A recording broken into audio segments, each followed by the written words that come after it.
Hey, when we talk about groups, we talk about three patterns. We talk about connecting and changing and cultivating, and that a good group has all three of those patterns.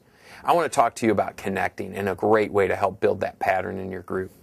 There's a lot of times where we gather together and we don't know each other that well. I mean, we might have been gathering together for weeks or months, maybe even years, and we still don't know like the backstory behind people.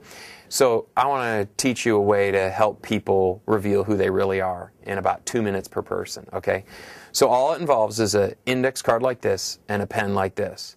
And what you do is you say, hey, on your index card, just kind of put a couple little bullet points of where God entered into your life, or turning points in your life that life got really simple or difficult. And you write it out, and then maybe you graph it a little bit. Maybe you draw a little picture on your card. I'll show you what I did with my card. So here we go. On my card, this is what I did. This is when I was born, and I was born into a church-going family. We went all the time, but I didn't exactly know why, but we went, and that was cool.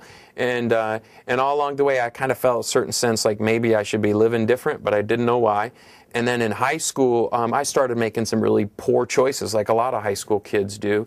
And I knew that I should be living different, but again, wasn't quite clear on why. And then in 1988, I went to a Youth for Christ convention in Washington, D.C. I went because I wanted to see Washington, D.C. I thought that'd be neat, and because a friend kind of made me. But while I was there, I was with several thousand other high school students, and the teachers or the speakers presented this like brilliantly compelling way that we should live, fully surrendered lives to God.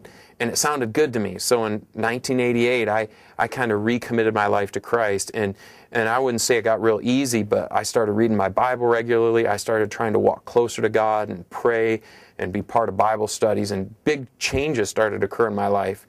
So within about 3 years after that, when a new friend of mine said, Bill, have you ever thought what God wants to do with your life?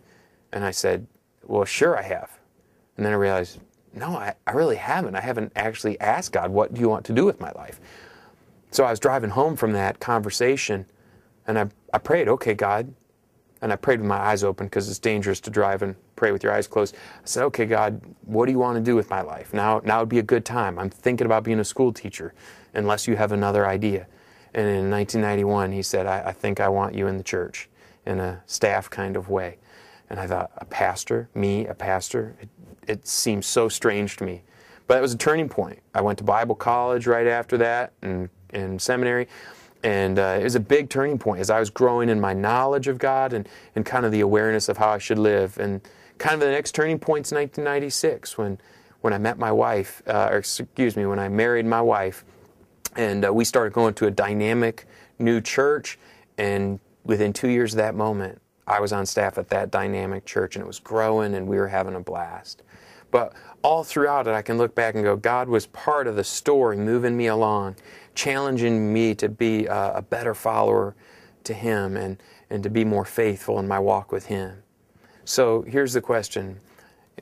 On your card, with your pen, what would you write?